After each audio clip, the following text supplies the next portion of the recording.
Hello friends, कैसे हैं आप सब। तो स्वागत है आपका कोरल पार्ट 3 के अंदर। पार्ट 2 के अंदर मैंने यहाँ पर आर्टिस्टिक मीडिया तक आपका टूल कवर कर दिया था, तो आगे का टूल मैं इस वीडियो के अंदर क्लियर करने वाला हूँ, तो बने रहे मेरे साथ।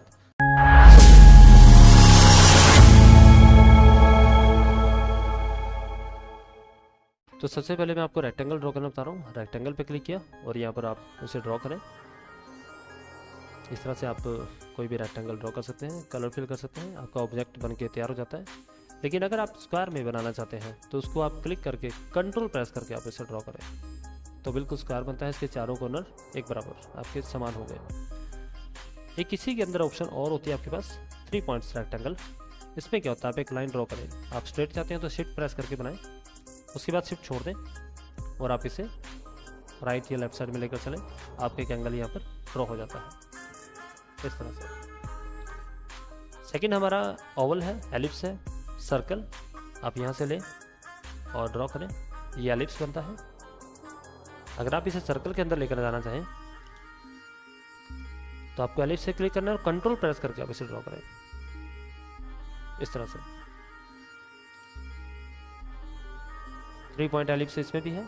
आप क्लिक करें, शिफ्ट प्रेस करके स्ट्रेट लाइनिंग लें और शिफ्ट को ड्रॉप करके छोड़ के उसके बाद आप इसे ड्रॉ करें इस तरह से। आप ऐसे भी एक एंगल ड्रॉ कर सकते हैं। नेक्स्ट हमारा टेक्स्ट है। टेक्स्ट पे क्लिक किया, आप कोई भी मैटर टाइप कर सकते हैं। फॉर एग्जांपल मैंने अभी कंप्यूटर्स यहाँ पे लिख दिया। एजुकेशन मैंने ले लिया यहाँ पर।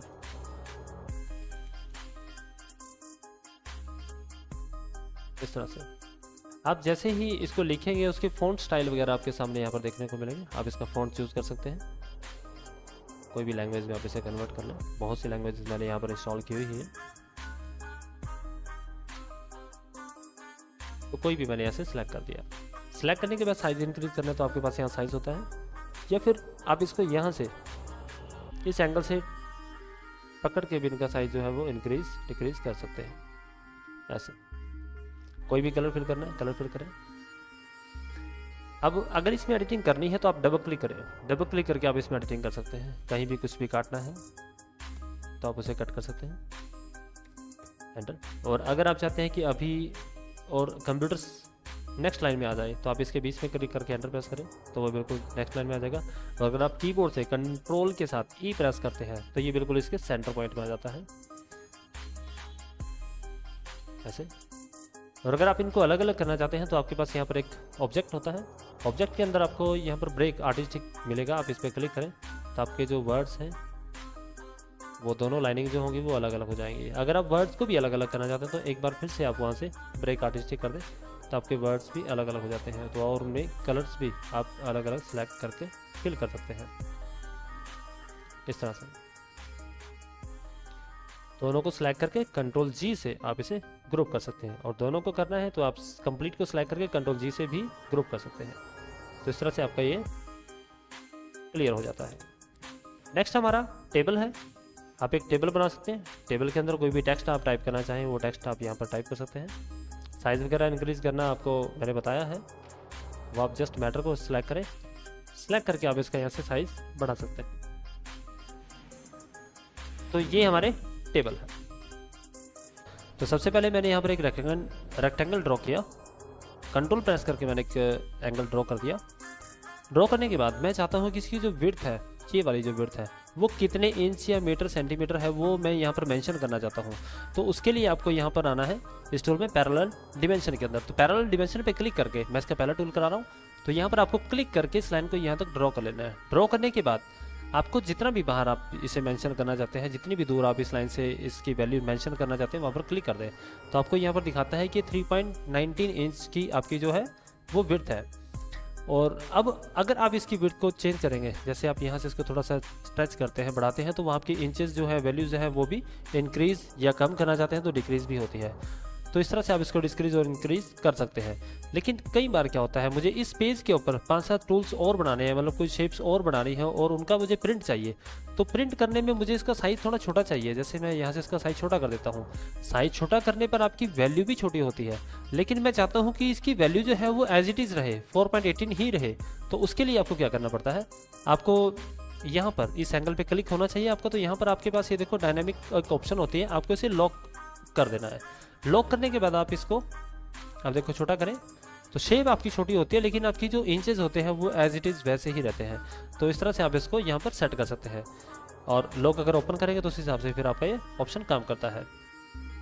अब अगर जैसे मैंने लॉक ओपन किया और मैं चाहता हूँ कि इसकी वैल्यू यहाँ पर इसके आगे इंचेस लेके आए, तो यहाँ पर आप आएंगे और यहाँ से इंचेस पे क्लिक करें तो उसके पीछे जो है वो 2.3 इंचेस आपको शो करा देगा। अगर आप ये पॉइंट्स नहीं चाहते तो आप यहाँ से वैल्यू जो है आपकी पॉइंट्स कम कर दें तो 2 इंचेस आ जाएगा। तो यहाँ से आप थोड़ी सी चेंजेस इसमें कर सकते हैं। तो उसके बाद नेक्स्ट टूल जो होता है हमारा हॉरिजॉन्टल और वर्टिकल टूल होता है। हॉरिजॉन्टल और वर्टिकल टूल क्या करता है, एक रेक्टेंगल में यहाँ पर और ड्रॉ कर देता हूँ। मैं हॉरिजॉन्टल में गया तो मैंने यहाँ से इसकी वर्चुअली मैंने बाहर तक इसको छोड़ दिया, और यहाँ से मैं नीचे तक भी आके इसको इस तरह से मैंने हॉरिजॉन्टल और वर्टिकल के अंदर दोनों को वैल्यू को शो करा दिया। तो ये सिर्फ एक एंगल की जो विड्थ है वो दिखाता है। यहाँ पर आप हॉरिजॉन्टल और वर्टिकल दोनों को लेकर चल सकते हैं। थर्ड क्या है हमारा एंगुलर डिमेंशन। एंगुलर डिमेंशन के लिए आपको एक शेप यहाँ पर ड्रॉ करनी पड़ेगी। तो मैं यहाँ पर गया, यहाँ पर मैं बेसिक शेप पे क्लिक किया और यहाँ से मैंने एक शेप ड्रॉ कर दी इस तरह से। देखो इसमें कोण बना हुआ है, एक कोण है, एक कोण ये है। तो इस कोण को ये नापता है कि किस तरह से कितने एंगल पर ये आपका कोण बना हुआ है। तो आप एंगुलर पे जाएं, यहाँ पर आप क्लिक करके जहाँ तक भी आप इसका एंगल जानना चाहते हैं, कोण जानना चाहते हैं, वहाँ पर इसको ड्रॉप कर दें। ड्रॉप करने के बाद आप इसे यहाँ पर लेकर आएँ और यहाँ पर क्लिक करें। क्लिक करने के बाद जितना भी आप एंगल जाना चाहते हैं, जैसे मैं यहाँ तक का जाना चाहता हूँ कितने डिग्री पर ये कोण बना हुआ है, तो आप क्लिक कर दें तो ये 90 डिग्री आपको दिखा देगा। अगर आप इसका कोण यहाँ पर चेक करना चाहते हैं तो क्लिक करें। क्लिक करके आप जहाँ तक भी लेना चाहें वहाँ रख लें और फिर इसे इस तरह से जोड़ दें। जितना भी आगे तक लेना चाहें लेके आप इसे ड्रॉप कर दें। ड्रॉप करने के बाद आपको दिखाता है ये 45 डिग्री पर आपका कोण है। तो इस तरह से ये आपका कोण शो कराता है। सेगमेंट डिमेंशन क्या होता है? सेगमेंट डिमेंशन के अंदर पैरेलल और हॉरिजॉन्टल दोनों काम करते हैं। मैं एक एंगल और ड्रॉ कर देता हूं, आपको वो दोनों ऑप्शन इसके अंदर देखने को मिलती है। आप सेगमेंट के अंदर गए, देखो यहाँ पर बीच में से आप इसे क्लिक करके बाहर की तरफ लें इस तरह से। आप एक साथ सभी एंगल्स का जो साइज है वो ले सकते हैं। तो ये आपका सेगमेंट डिमेंशन होता है।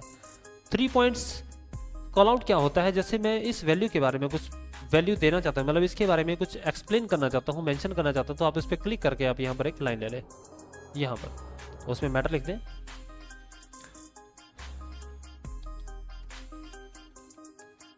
$90 डिग्री कोण।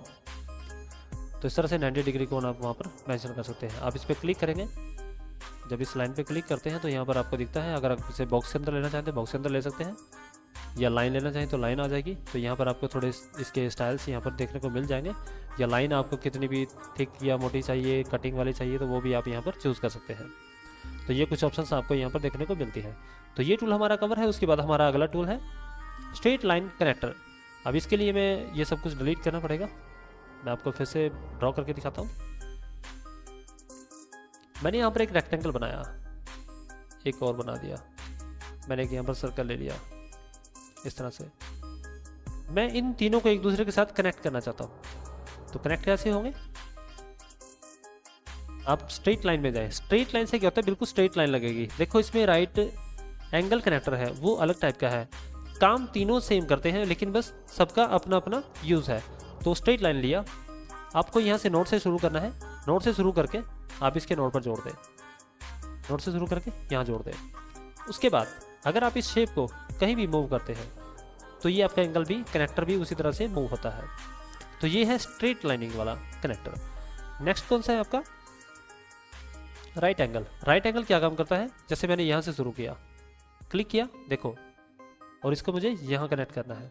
तो ये राइट एंगल, मतलब इसमें हॉरिजॉन्टल और वर्टिकल टाइप से आपका ये एंगल कनेक्ट करता है इस तरह से। द लास्ट इज हमारा क्या है? राउंडेड। राउंडेड में क्या होता है, आपका कॉर्नर जो होगा वो राउंड होगा। मैं कंट्रोल जेड करके इसको वापस कर देता हूँ। तो मैंने राउंडेड वाला लिया और राउंडेड वाला मैंने यहाँ से क्लिक करके यहाँ पर इसको कनेक्ट कर दिया। तो देखो ये इसके कॉर्नर जो होते हैं वो बिल्कुल राउंड होते हैं। बस एंगल्स आपके अलग अलग हो जाते हैं, राउंड वाले हैं, स्ट्रेट लाइनिंग के हैं, अदरवाइज ये काम कनेक्टर का ही करता है। एक एडी टैंकर है। एडी टैंकर क्या होता है ये मैं आपको एक्सप्लेन करना चाहूँगा। फॉर एग्जांपल मेरे पास दो शेप्स हैं यहाँ पर। जब मैं स्ट्रेट या राउंडेड वाली कोई भी एंगल ले रहा हूँ यहाँ पर, जैसे मैं स्ट्रेट ले रहा हूँ तो straight node to node connect होता है। आप इसको बीच में से वहाँ कनेक्ट नहीं कर सकते। देखो ऐसे कभी भी नहीं होगा, ये बिल्कुल लाइन बीच में ही लेगा, यानी नोड से नोड को ही कनेक्ट करेगा। लेकिन अगर आप चाहते हैं कि ये बीच में से इसको कनेक्ट करे सेंटर पॉइंट से, तो आपको पहले एडी टैंकर लेना पड़ेगा। एडी टैंकर लेने के बाद आप इस पर डबल क्लिक करें जहाँ भी आप पॉइंट छोड़ना चाहते हैं, और नेक्स्ट पे भी आप डबल क्लिक करें तो वहाँ पर पॉइंट आ गया, यानी वहाँ पर नोड्स आपके सेट हो चुके हैं। आप स्ट्रेट लाइनिंग लें या कॉर्नर वाली लें और उसको वहाँ से वहाँ तक कनेक्ट कर दें। तो इस तरह से आप किसी भी एंगल के बीच में से भी सेंटर पॉइंट से या कॉर्नर पॉइंट से कहीं से भी इसको स्टार्ट कर सकते हैं। तो ये हमारा टूल यहाँ पर कवर हो जाता है। तो आशा करता हूँ आज का वीडियो आपको पसंद आएगा। तो प्लीज़ चैनल को सब्सक्राइब जरूर करें और बेल आइकन को प्रेस करें। Thank you.